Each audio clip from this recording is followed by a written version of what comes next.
Welcome back to the channel, guys. Today we're going to be looking at how to break down and reassemble these SKSs. Now this is a Yugo SKS, but this should apply to any.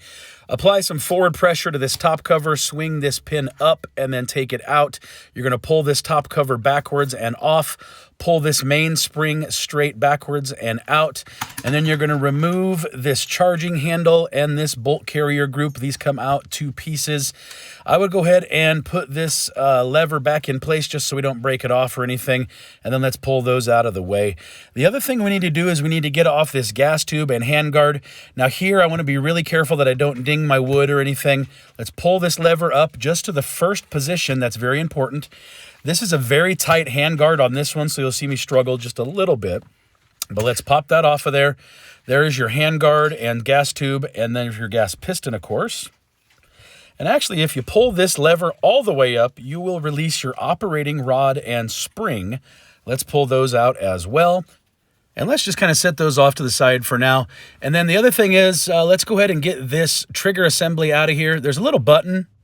When you push that down, it'll pop out. Let's also open up your magazine cover, and then the trigger assembly pops out, the magazine cover pops out, and then these 2 pieces will come apart. Your barreled receiver as well as your stock will come apart.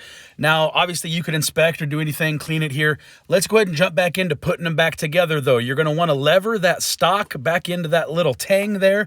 Make sure they go together, kind of squeeze them. In my case, they're together. You're going to want to go ahead and put that box magazine back in, that 10-round box magazine. If you'll notice, there's kind of a lip on there. That's going to lever up in there first. Lever that up in there. And then that trigger assembly, that trigger group is going to go up in there next. It's going to go in there by the box magazine, and then it's going to lever down in there. Now, this thing is actually a little tough to go in here, so when it goes in there, it makes a pretty audible click. Make sure it's in there, close everything up. Let's go to the next step here. We need to get our operating rod and spring back in there. Now this thing, it is under some pretty good pressure once you put it in there. You're going to see it try to jump out on me once here. Let's get it in there. Let's get the lever back down to the first position so that's retained. Let's get our gas piston and our gas tube and handguard. Let's get this back in position and on here. Now this is a brand new gas tube and handguard that I fit on here. So this is extremely tight, and you'll notice I give it just a little bit of that good old-fashioned love, and this thing pops right back into place. Let's get our lever back down to where it needs to be.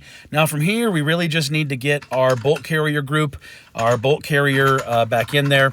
We need to get those back in position. Let's open up our magazine well there. Let's get that back into shape. We need to get our main spring back in there. A little trick, leave that hanging out the rear just a little bit, and that cover will go in there a little bit nicer. Snap that back into place.